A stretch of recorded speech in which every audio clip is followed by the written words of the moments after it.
All right, welcome to this week's episode of Trainer to Trainer. I'm your trainer, Sherwood Grant. And I'm Lionel Pate. And this week we're going to do a part 2 of the plank. Last week we gave some tips about the planks, and I felt I need to have an addendum to that episode because we didn't really talk about the functionality of the plank. Right. And since our acronym is FBF, function, breathing, form, I want to really touch a little bit on why planking would be important. Okay. And I think, Lionel, you were saying that you were just reading some material about posture and the effects.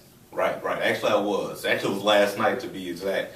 And the proper name for some of the issues that most people go through and why is called cumulative injury recycle. And what that does, it promotes poor posture. And what that does is have the wrong muscle imbalances and dysfunction in the joints, which can basically prohibit any type of proper movement in the body. So, yeah. Yep, and that's really the breakdown of it. If your posture is off balance, if your posture is not in sync with the body and the way it moves, you can have one side functioning properly and then one side off, and that can have some sort of kinetic breakdown in your shoulders, in your hips, in your ankles, in your knees.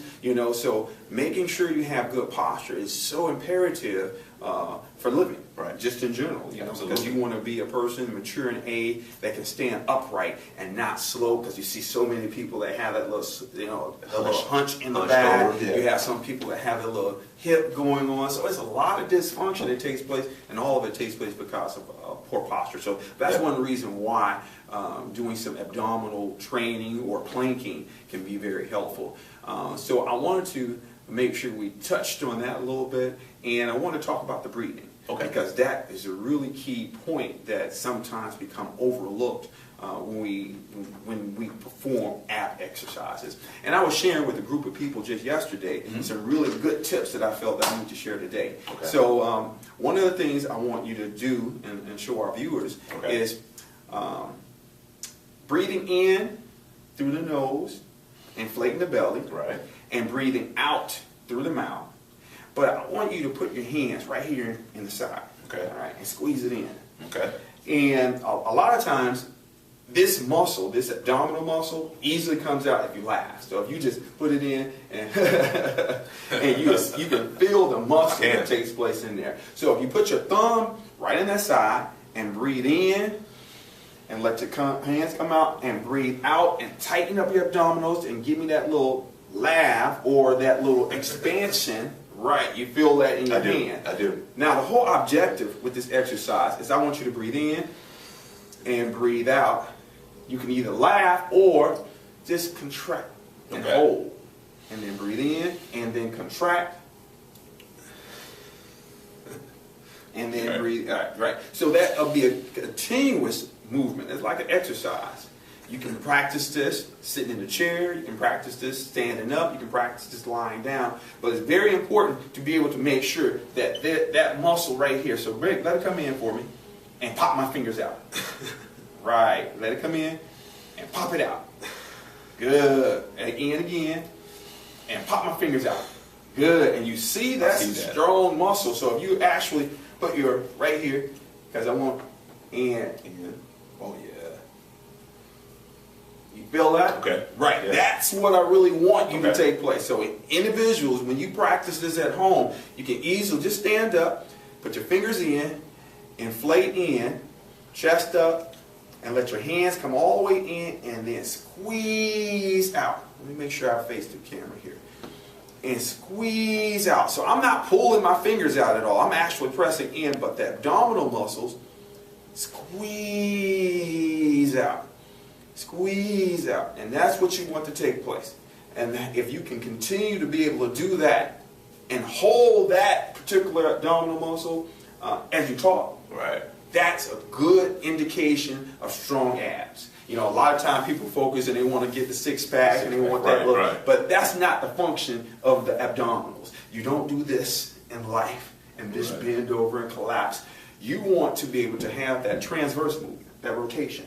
So whenever you reach, whenever you throw, whenever you run, that's that little transverse movement that's taking place, and you want that to be strengthened. So you want that belt around the transverse abdominal to really be secure, and you want your obliques to be able to have function. Those are the key points first. And then if you want to get those flat abs and strong abs, then fine. That's all for look and appearance. But learning how to breathe out through the side of those abdominals is really key in performing the plank and just in basic function itself. Absolutely. So let's lie down our back. We're going to go right back to that hollow body. Let's lay right this way here. Right. Yeah. Mm-hmm. And just to go over what we did last week as far as hollow body. Okay. Hollow body was knees bent. Okay. Lower back into the abdominals. We want hands to the side. Okay. And last time, I want to make sure, because I didn't do it last time, I want to make sure, so your arms are off the ground, both sides. Yep, just a little bit like that. Okay. And we want the lower back into the ground. And I want you to make sure when you breathe in and you breathe out, you crunch up, reaching towards your ankles. So breathe in and breathe out with that contraction and reach towards your ankle. Right, and you should be able to hold me up right here through that here. And do it again. Breathe in and breathe out, and you should be able to, that should be nice and tight and taut. And make sure the air comes out of your mouth and nice and smooth, and take a long time. Good. Breathe in. And don't come up as high. Just come up a little bit and breathe out. Right. Now you see what that just happened? That just made that a whole lot tighter in the abdominal. I felt the difference. Now, I want you to do that same thing, but I want you to hold. I want you to hold it, but I want you to keep breathing in and breathing out at the same time. Holding that position. Got Yep. it. So breathe in and breathe out and reach. Now keep breathing in and breathing out and stay in that position. Good. That's the next level. Once you can do reps of breathing in, breathing out, then I need for you to do that. I say I like time or reps. Breathing in, breathing out. That's about 5. One more. Breathe in, breathe out. About 6. I want you to do 2 more actually, but make sure you keep reaching. Breathe in and keep reaching. Breathe out. 7. One more. Keep reaching. Breathe in, breathe out.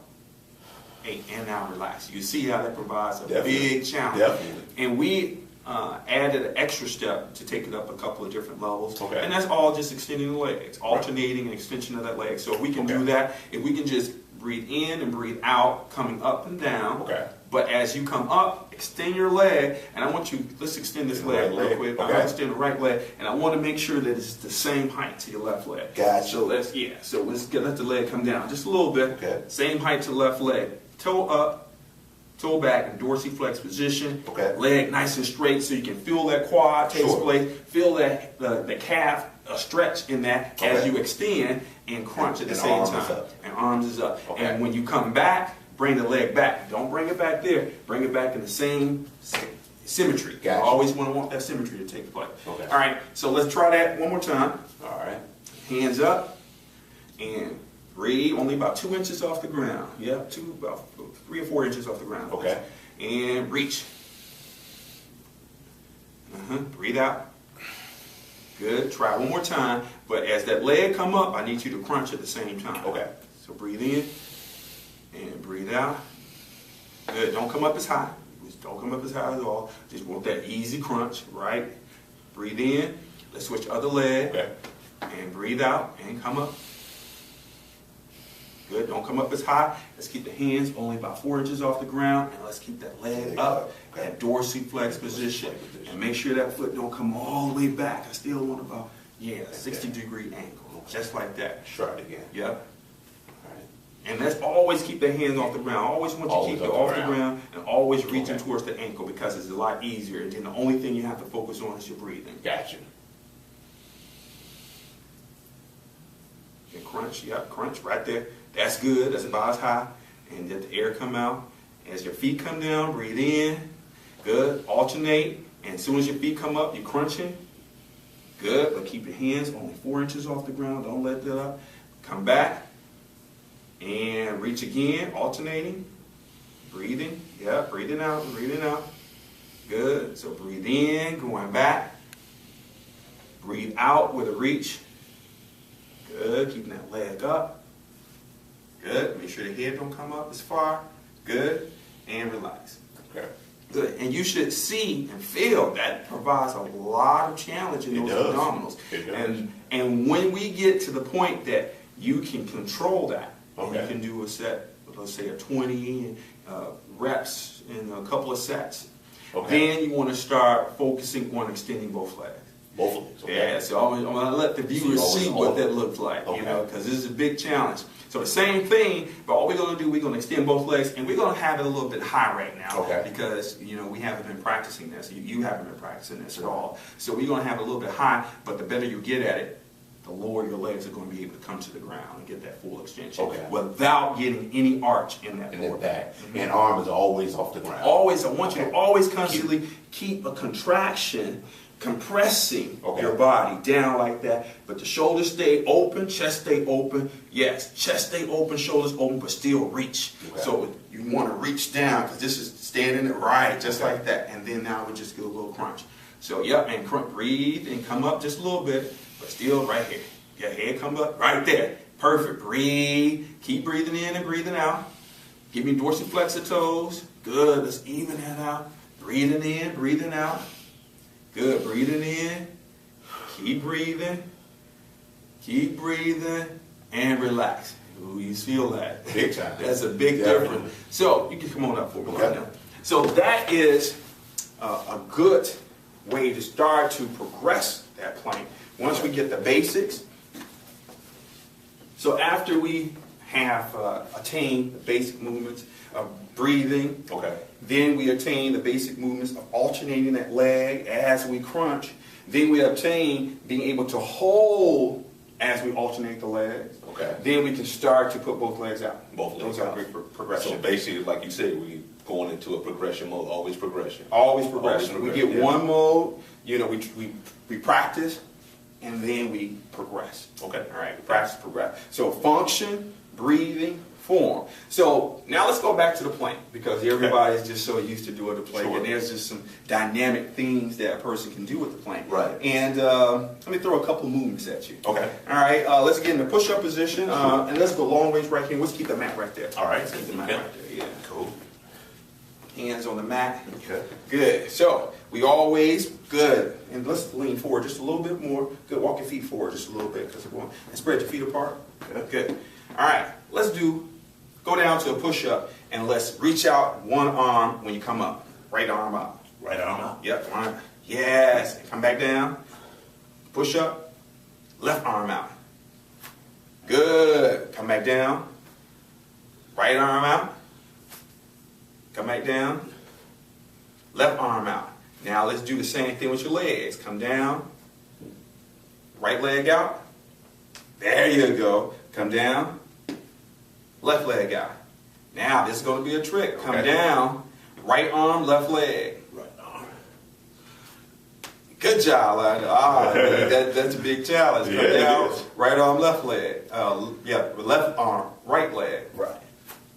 Yeah, so you see how that can, but that explosiveness is very important, you know, as far as progression. But I like it when a person can't do it right away, because then that means you have something that you can practice.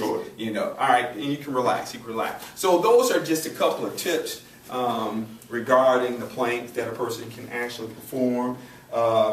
And you can get really, really funky with it if you really want to. Absolutely. You know, I'm gonna demonstrate one. I'm gonna demonstrate one regarding a T-plank. You know, so when you have a plank, let's say you come into a push-up position and you come up and you have a T right here, or you coming around and having a T into a push-up. T, looking straight up, come around, keeping that body straight, and that's so important. To really have that function, come around, reach, back up, and now we're working on that transverse movement. Okay, cool. You know, so, you know, what I want you all to do, we're going to set up a page, Training the Trainer, and I want you to drop some of your videos in regarding some planking, some ballistic movements, and see how creative you can get, you know. But I am going to critique how those planks look, Right, you know. right. And I would like to be critiqued also. That's how we get better, by helping one another. True. So that's our episode, Train the Trainer. And I think it went well. I think it went great. I look forward to helping each and every one of you guys move in a progressive and optimum level as opposed to just being average and minimum. It's all about progression, as I mentioned before. That's Lionel for SophisticatedMovement.com. You check him out. I'm Sherwood Grant at SherwoodAGrant.com. And until next time.